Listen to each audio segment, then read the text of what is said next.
જય ગુરુદેવ મિત્રો, આજે આપણે આ કલોંજી ને 10મું પિયત આપી રહ્યા છીએ ખેડૂત મિત્રો. અને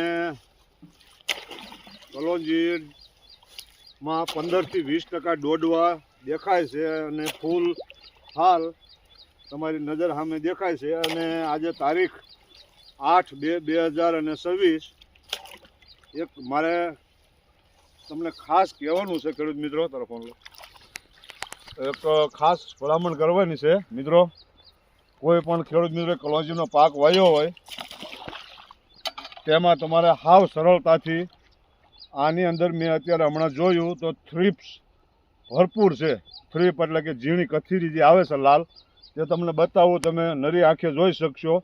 હું તમને એક આજ સિમ્પલ અને સાદો તમને જે અનુભવ કરવાનો છે તે તમને બતાવું. આ રીતની કલોંજી હોય તો આમ કાચ રાખી ઉપર ફોનનો અને આ રીતને આમ ખખેરશો, આ રીતની આમ ઝંઝેડો એટલે તમને થ્રીપ્સ આમાં જો દેખાય છે ખેડૂત મિત્રો.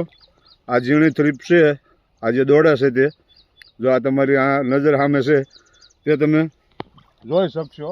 અને તમે કોઈ કલોંજીનો પાકમાં ઈયળની દવા છાંટતા હો, અત્યારે જો કે આને જરૂરિયાત છે જ, આપણે એક છંટકાવ કર્યો છે, તો સાથે તમે ઈયળની છાંટો છો તો થ્રીપ્સની અવશ્ય નાખજો, જેથી કરી તમારો દાણો અને આ ફાલ જે છે તે સંકોચાય નહીં અને નાની સાઈઝ ન થાય.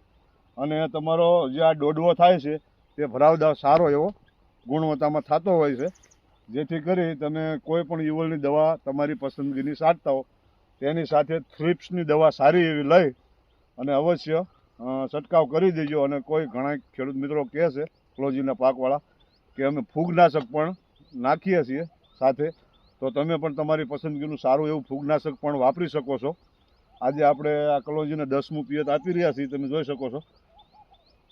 આમ અત્યારે 100 દિવસની આસપાસ કલોંજી આપણી થવા આવી છે, આશરે કહું છું મિત્રો, પણ એવું તો કદાચ 2-5 દિવસ વધઘટ હશે. 10મું પિયત આપણે આપી રહ્યા છીએ એટલે એવરેજ આપણે 10 દિવસના અંતરે પિયત થયા છે અને આજે આ 10મું પિયત આપી રહ્યા છીએ. તો જેમ બને તેમાં વિડીયો બીજા ખેડૂત મિત્રોને શેર કરજો, જેથી કરી અને ઈયળ અને થ્રીપ્સ બંનેનો અત્યારે એટેક છે જ તે કલોંજીના પાકમાં, જેથી કરી ખેડૂત મિત્રો તેનું અગાઉ આયોજન લઈ શકે. તો નમસ્કાર મિત્રો.